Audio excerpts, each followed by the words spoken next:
Жақсы, ендеше ары қарай жалғастырайық. Жалпы бұл нұсқадағы мәтін сұрақтар мен көп жауапты сұрақтар түгелдей көпшілігімізде қате. Сондықтан мен қазір 21 сұрақтан бастап 35-ке дейін бәрін талдайтын боламын. Енді қараңдар, мәтін сұрақтардан бізде мұндағы 23, 24, 25 және 22 сұрақ қате. 21 сұрақты көбің жақсы тапқансыңдар. Мәтіннен тыс ақпарат мәтіннің ішінде анық көрініп тұр, қайсысы екендігі. Енді 22 сұрақ мәтіннің жанры қандай деген сұрақ болған. Мәтіннің жанры дәріс, роман, мақала, ақпар, қаулы деген варианттар бар. Енді біз мәтінді қарап көреміз. Мәтіннің ішінде белгілі бір ақпарат жеткізіліп тұрса, және ол ақпарат ресми де емес, әдеби де емес, бақ құралдарына лайықталған болса, демек ол мақала деген сөз, яғни бір ақпаратты бізге жеткізу басты мақсаты, және оны көпшілікке, жалпы публицистикалық стиль деген сөздің публика түбірі болып саналады ғой. Сондықтан бұл мақала болып саналады. Енді бізде дәріс, роман, мақала, ақпар, қаулы деген варианттар бар. Дәріс болу мүмкін емес. Дәріс болу үшін оның ішінде ғылыми ақпараттар мол болу керек. Роман болу мүмкін емес. Роман болу үшін жалпы көркем әдеби мәтін болу керек. Мақала болу ықтималдығы жоғары. Ақпар деген бізде мәтіннің жанры жоқ. Қаулы болу мүмкін емес. Қаулы болу үшін белгілі бір заң тұрғысында қарастырылып, шешім шығарылуы керек. Сондықтан мәтіннің жанры бұл жерде мақала болады. Келесі 23 сұрақ. Асы сызылған сөйлемдегі шылаудың түрлері, шылаулардың түрлерін табуымыз керек. Жақсы, енді назар аударыңдар. Бізде асы сызылған сөйлем тек қана екінші абзацта көрініп тұр. Міне, өздерің көріп тұрсыңдар.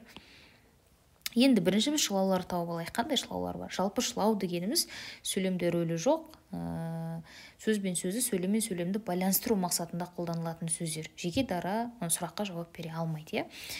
Бұл бағытта шикізат пен жоғары технологиялық өнімдердің бағасының теңдігі сақталмау арқылы мемлекеттердің бай және кедей болып екіге шығарылуы жүзеге асады дейді. Бұл бағытта шикізат пен бір шылау, жоғары технологиялық өнімдердің бағасының теңдігі сақталмау арқылы екінші шылау, мемлекеттердің бай және кедей болып екіге жарылуы жүзеге асады. Және бай және кедей болып екіге жарылуы. Шикізатпен, көрдіңдер ме? Сөз бен сөзді байланыстырып тұр. Сақталмау арқылы сөйлем мен сөйлемді байланыстырып тұр. Бай мен кедей бұл сөз бен сөзді байланыстырып тұр. Енді қараңдар. Пен және бұл жалғаулық шылау. Жалғаулық. Мынаған былай көрінбейді екен ғой. Бұл жалғаулық шылау. Жалғаулық шылау дегеніміз жалғаулық қызмет атқарады. Оның ішінде ыңғайластық мәндік, яғни сөздің және сөйлемнің ыңғайына қарай байланыстырушы шылаулар. Ал арқылы дегеніміз бұл септеулік шылау. Не арқылы? Сақталмауы арқылы, теңдігі сақталмауы арқылы. Көрдіңдер ме? Алдында атау септігі келеді. Септеулік. Атау септігінен кейін келетін шылау мынау арқылы деген. Сонда бірінші жалғаулық, екінші септеулік шылау, үшінші жалғаулық шылау тұр екен. Осыны енді варианттардан іздеп тауып аламыз. Бірінші жалғаулық. Жалғаулық деген вариант В мен Д-да тұр. Жалғаулық, екінші септеулік болу керек дедім, ал мұнда жалғаулықтар тағы да, сондықтан бұны сызамыз. Жалғаулық, септеулік, жалғаулық. Біздің дұрыс жауабымыз 23 сұрақта В варианты болады екен. Келесі, мәтіндегі қарамен жазылған сөздің буын түрлерін табу керек. Қарамен жазылған буын сөз, еркін деген сөз. Енді еркін деген сөздің біз буынын табамыз. Еркін деп жазып алайық. Еркін деген сөзде екі буын бар. Еркін. Енді екі сөздегі буынды табамыз. Буынның бізде ашық, тұйық, бітеу деген түрлері бар. Үш түрі бар. Ашық буын бұл дауыссыздан басталып, дауыстыға аяқталады. Тұйық буын бұл дауыстыдан басталады, керісінше және дауыссыздан аяқталады. Мысалы, ат, ет деген сияқты. Мынаған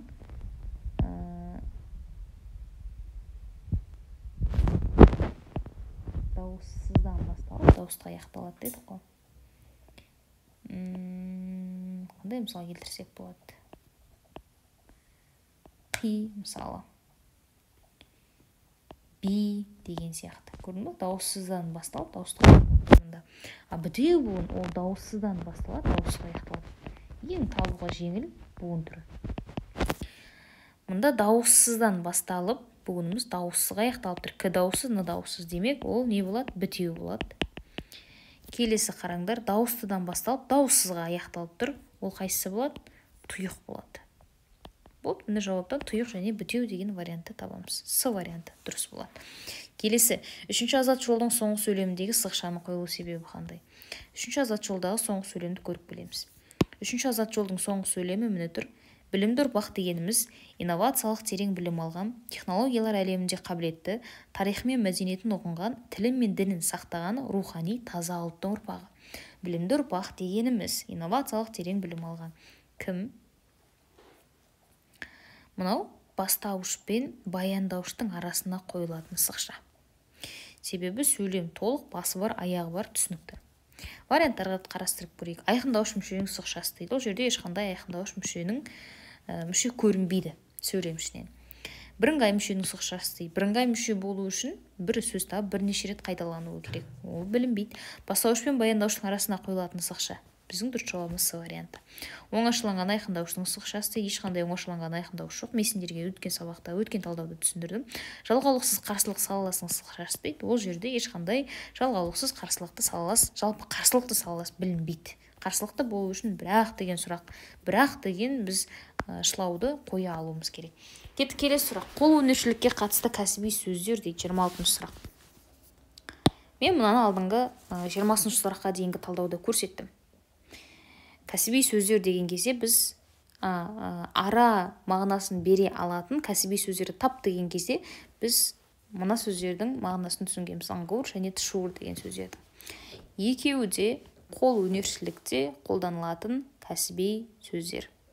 Біреуі ағашты тереңірек жону үшін қолданылады. Біреуі кесу үшін қолданылады. Түсінікті деп ойлаймын. Д және Ф варианттары дұрыс бұл нұсқада. Бұл сұрақта. Келесі сұрақ.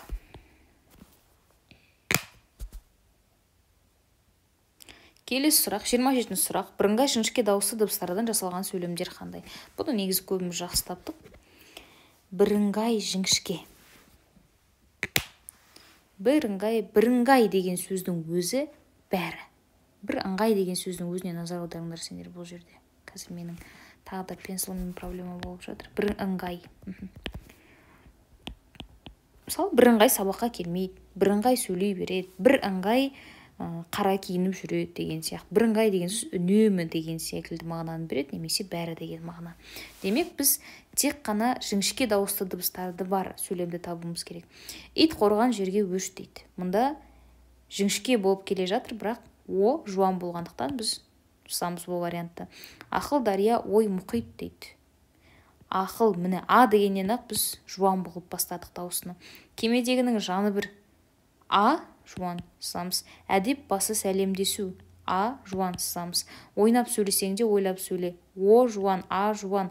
Мыналар жіңішке болғанымен Е вариантында сызамыз. Өнерді үйрен де жирен. Мына жерде ешқандай жуан дауысты дыбыс жоқ. Сондықтан Ф вариантын белгілеп аламыз.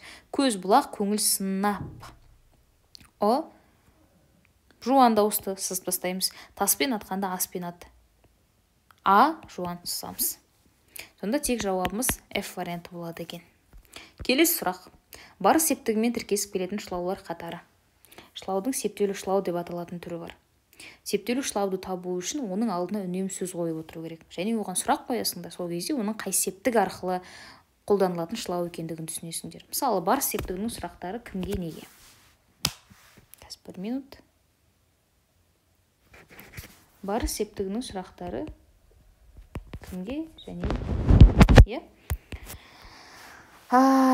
енді кеттік. Мына жаққа сөздер қойып көреміз. Бірінші, үйге қарай, немесе үйге таман деген сөз қоя аламыз. Қатар, үймен қатар. Ой.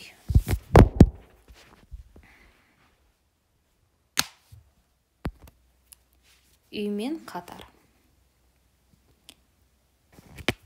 үймен қатар. Келесі С вариантында үй арқылы.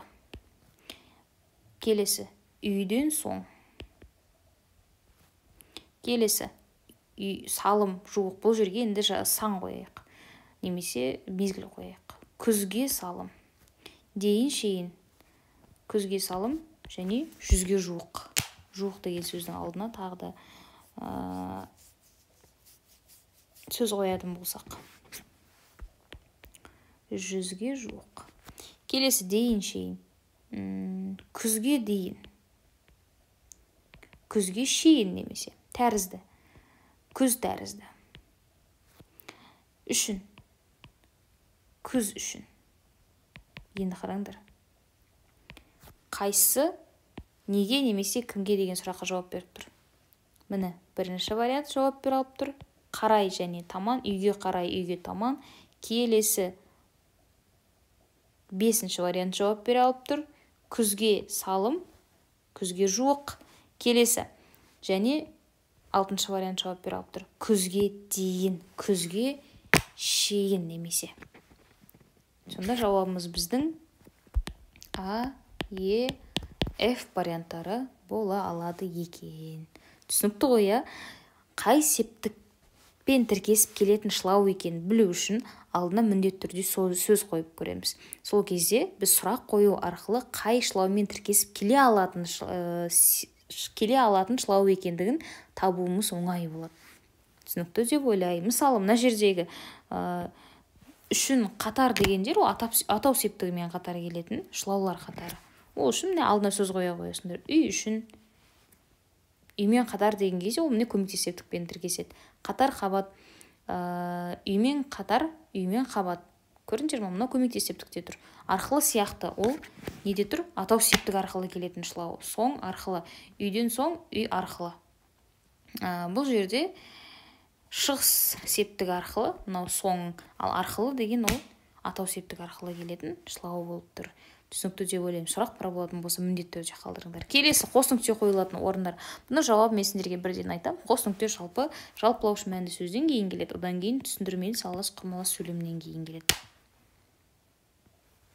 Жалпылаушы мәнді сөзден кейін десеңдер, мысалы, бүгін сабаққа келетіндер дейміз де, қос нүкте қоямыз да, сабаққа келетіндер дегенім менің өзі жалпылап тұрған.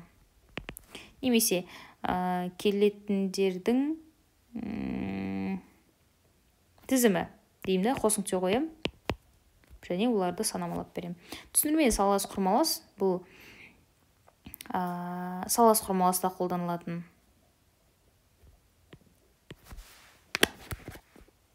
салалас құрмалас сөйлемнің ішінде түсіндірмелі салалас құрмаласта әдетте қос нүкте қойылады. Басқа ешқандай салалас құрмаласта біз қос нүкте қоймаймыз, тек қана түсіндірмелі салалас құрмаласта қоямыз. Оның аты айтып тұрғандай, міне түсіндірмелі, түсіндіру мақсатында болатын салалас құрмаластың түрі. Біз мысалы былай түсіндіруге болады. Біз бүгін үйге келеміз.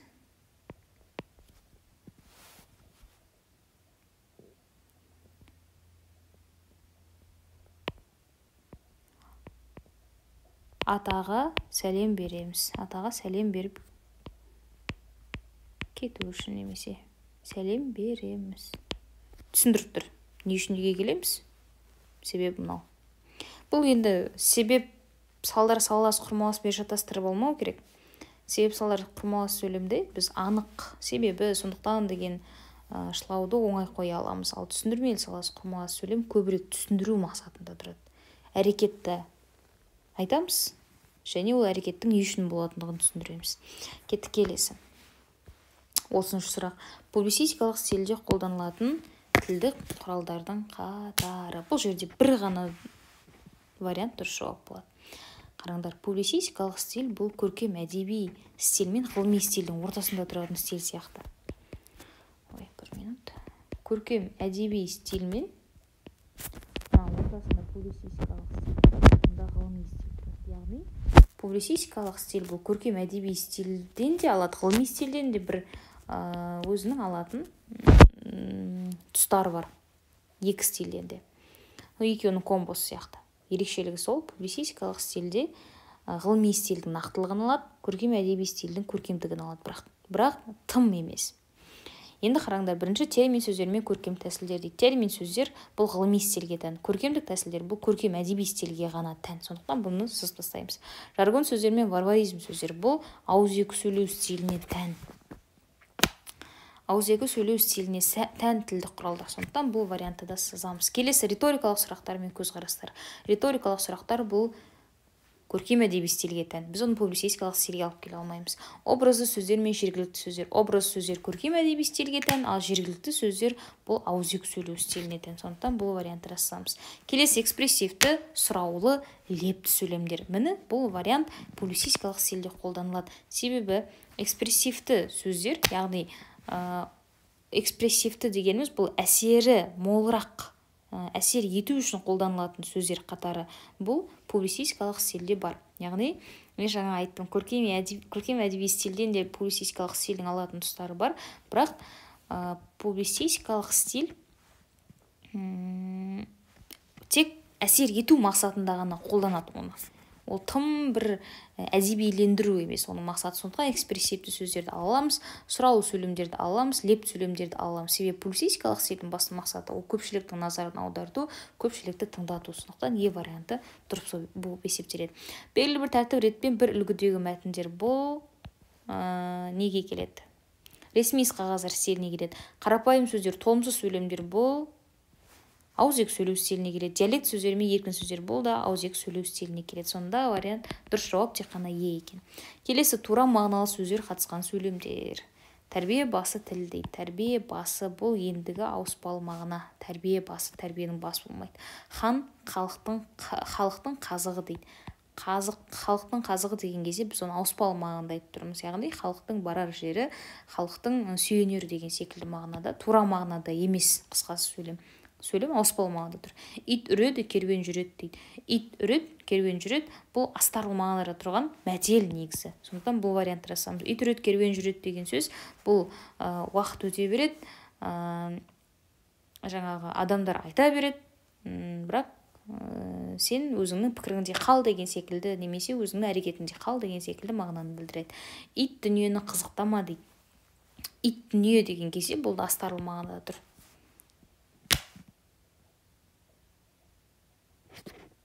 Бір минут.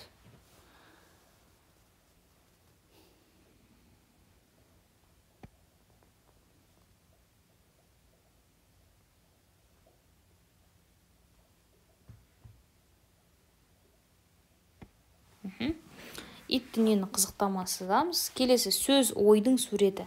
Сөз ойдың суреті. Бұл да ауыспалы мағынада тұр. Ойдың суреті. Біз ойдың суретін көзбен көріп, қолмен ұстай алмаймыз. Сондықтан бұл вариант жасаймыз. Тәттінің сұрауы қатты дейді. Ол қандай тәтті, неге оның сұрауы қатты болсын? Сондықтан бұл вариант жасаймыз. Өткір пышақ қол кесер. Бұл тура мағыналы сөз сөйлем болады. Өткір пышақ шынында да қол кеседі. Жауап Ж.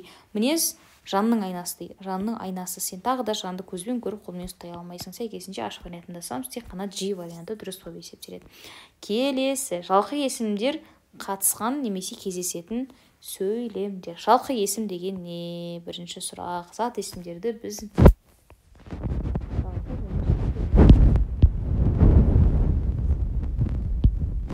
адам аттары, қала аттары,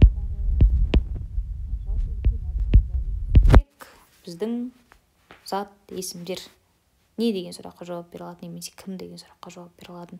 Жалпы бұл жалпылама заттар. Мысалы, егер мен ит дейтін болсам, ол жалпы, бірақ итке ат қойып ақтөс дейтін болсам, онда ол жалқы болып кетеді. Себебі ит көп, ақтөс біреу. Ақтөс деген атпен аталатын ит біреу. Менің меңзеп тұрған.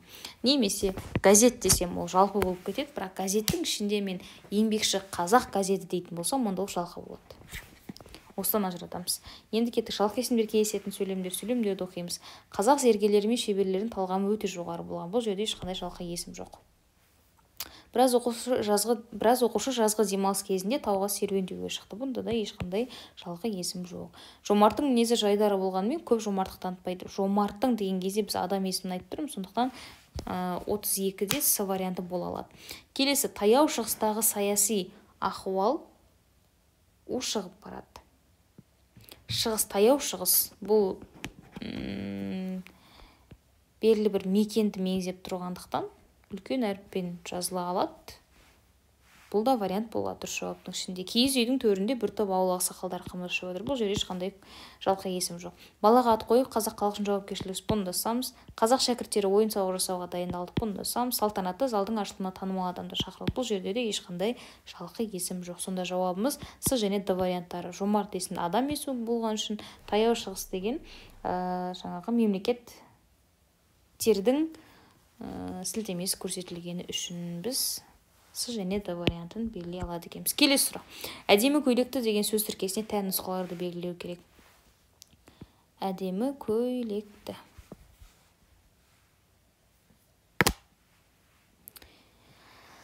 Назар аударыңдар. Әдемі көйлекті бұл жалпы біз сөз тіркесін есімді және етістікті деп бөлеміз. Есімді сөз тіркесі бұл